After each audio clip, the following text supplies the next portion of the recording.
What is going on, guys? Noah Brewer here, back again with another video, and today we're going to be doing some tariff talk. Now, I'm sure that you've been seeing on Twitter, YouTube, wherever in the news that, Trump is making some waves with the tariffs, okay? So I'm not going to go too much into what the actual tariffs are and how much it's going to increase costs and all this stuff because it's changing every day. So we're not going to talk about that specifically, but what we are going to talk about is kind of the concept as a whole and how to deal with these kinds of things as an e-commerce entrepreneur, because we kind of get these like once or twice a year. Basically, ever since I got into e-commerce, every year there's been some big, change, whether it's like iOS 14 or something with TikTok getting banned, or, there's always something going on. And I deal with them all the same way. And in this video, I'm going to share that with you. The first thing that I would say is this one is a little bit different. Why is it different? Because iOS 14 had the chance of, potentially ruining Facebook ads for dropshipping, hence making dropshipping harder. Same thing with TikTok. Like, TikTok getting banned would have been pretty bad, but none of these things would actually kill dropshipping. Increasing tariffs is the one thing where if they stretch it too far, it could actually kill dropshipping from China, at least, or from whatever country the tariffs are. That's not necessarily the most scary thing in the world, because while it is powerful enough to kill dropshipping from China, it's not powerful enough to kill dropshipping, and it sure as hell isn't powerful enough to kill e-commerce, because there's so many different ways to do these kinds of things. But I will say, if the current policies end up sticking, dropshipping from China is pretty much no longer going to make sense by any means, and it's probably going to be impossible for like 99% of products. This is like the only problem that we've seen come up, or like the only fear-mongering, political nonsense that we've seen come up that actually has the chance of like disrupting a huge industry that is dropshipping from China. Or depending on your product, even bulk ordering from China could also be screwed depending on your business. So there's a quote that I want to share, regarding this, crazy thing that's happening, which is increasing tariffs and trying to tax imports, especially getting rid of the de minimis, packages under $800. That's going to completely ruin many businesses and their ability to fulfill. But it's really just a disruption. You're really going to have to just pivot and change the way that you do things. It's not necessarily going to ruin everything, okay? So, but I do want to share a quote with all of that in mind, which is, keep an eye on the horizon, but fight the enemies that are right in front of you. So basically what this means is it's kind of like a medieval, war kind of quote where, you're kind of on the boots and ground in your knight's armor, you have a shield and a sword, and you're kind of looking over the horizon, seeing what's going on, you got your peripherals, you're seeing everything that's going on.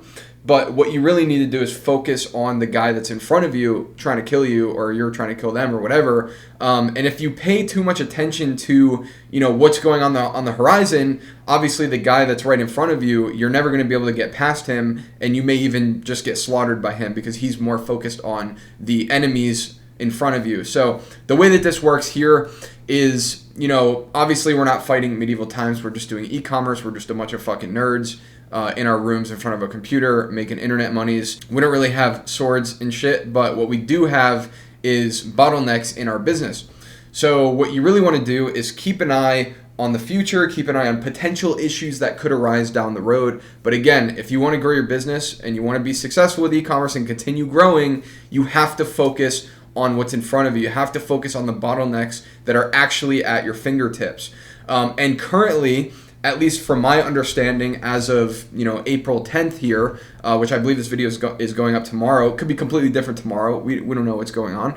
But as of right now, the only way that this is like the enemy that's right in front of you is if you have a massive shipment that's currently crossing the port on a product that has pretty small margins.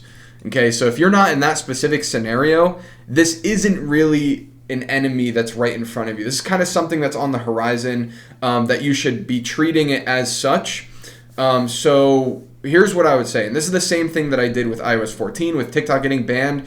You kind of plan for what's on the horizon. You plan for these things that you see coming up, and you try to position yourself in the best way possible in order to not be completely screwed if the worst case scenario happens. At least for my businesses, the worst case scenario that can happen is de minimis getting removed, the de minimis exemption getting removed on May 2nd, which would add tariffs to packages with a value of under $800. And that is specifically what is going to screw up dropshipping from China. And I do have a brand right now where we are dropshipping from China, so it's going to cause issues.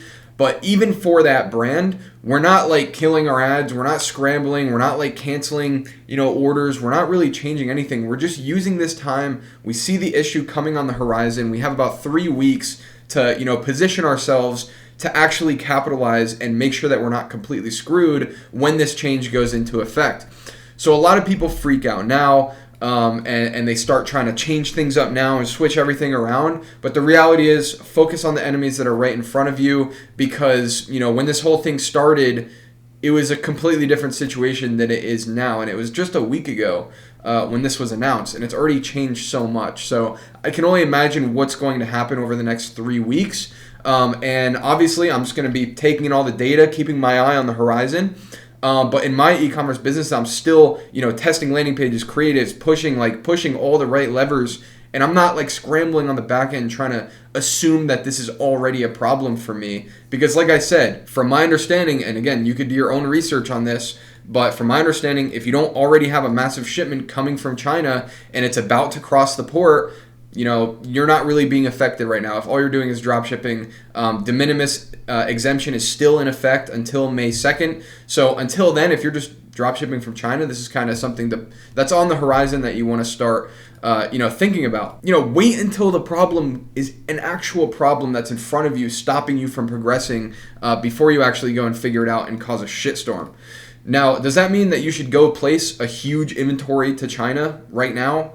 Probably not, because you don't really know what's going to happen. You don't really know how this is going to settle down. Like, we have it probably at least another month to 2 months before we really know where this is going to settle. Are we going to be at 120% tariff, or are we going to be at a 50% tariff or 30%? You never know what's going to happen in the next month. There's just uncertainty. So, with one of my brands, I was going to place a big inventory order from China, and we decided to just not do it because the risk to reward ratio is just not there at the moment. And we didn't want to create this new issue where, say we place the order hoping that, these rules don't go into effect, and then the tariffs go up to like 800%. And now we already have like this purchase order started and all that stuff. So I don't want to put myself in a situation where this becomes an immediate issue. So we're just going to wait a bit. So no, you shouldn't order a fat purchase order from China right now. There's just too much uncertainty. Obviously, you use your risk if you're trying to manage time and all that stuff. You can use your own risk measurements to determine that. Should you stop drop shipping from China right now? Absolutely not, because the de minimis exemption doesn't go away until May 2nd. And right now it's April 10th, meaning you still have 3 weeks where products are hitting the port. And even if you start selling products in the last week of April, and then they do put it into effect, you're only going to have, 7 days or so worth of orders that are going to be hitting the port with the new tariffs. Start making plans for what to do if these things become a reality, and if they become an issue that's, right at your fingertips. And if they do, you got 3 weeks. Like, by the time this, the dust settles here, you should have, a solution and know what to do. But being realistic, it's probably going to settle down to be somewhat realistic or somewhat balanced, in terms of like what the tariffs are. We'll end up needing to pay tariffs. I just don't know what exactly they're going to be. That's kind of the uncertainty here. So there's a lot that you could do from here to then. Like you could potentially increase your pricing, like start testing higher prices. Maybe you're going to have to do a bulk order instead of drop shipping from China. Maybe you're going to have to do a bulk order to save on the de minimis, minimum shipping for the U.S. sales. Speaking of U.S. sales, nobody says you have to sell in the U.S., right? Like, that's the beauty of e-commerce. You can sell to other countries. Other countries might even sell better. Obviously, U.S. is like the biggest and most scalable and most profitable usually, but this is just something like maybe you should start selling in other countries to start opening up your, start diversifying and maybe saving on taxes on an average, right? This is just something that you can start doing to position yourself better for if this, actually goes into effect. You can also manufacture it in a different country. You don't have to manufacture your product in China. Maybe you do, but not everybody does, and not every product does. But basically, my whole point of this video is like, deal with the issues that are in front of your face. And for stuff like this, always remember the quote: keep an eye on the horizon, but fight the enemies in front of you. And yeah, just don't ruin something good and fuck everything up over like fear mongering, negotiation, politics. Like these are things that are like constantly in the works, and it's not all about like just passing laws. These things can be reversed. We saw it happen before. Banning TikTok was reversed 2-3 times. These things take time, and they usually don't end up playing out how they say they do. And iOS 14 didn't kill Facebook ads, okay? It made it a little bit harder, but it actually made it a lot better. Like, Facebook ads have just gotten better since then than I think they even were in the past. So, these kinds of things, it's just like you can't hear this news and like start freaking out and think your entire business is going to die. Like, no. Fight the enemies in front of you. Obviously, keep your eyes on the horizon and prepare. But that's pretty much all I wanted to talk about in this video. Hopefully it was a good listen if you're at the gym or on a walk or in a drive. Appreciate you listening in and hanging out with me. But yeah, definitely if you like this video, leave a like, comment, join the Discord. I got the link in the description. This is Noah Brewer, and I'm out. Peace.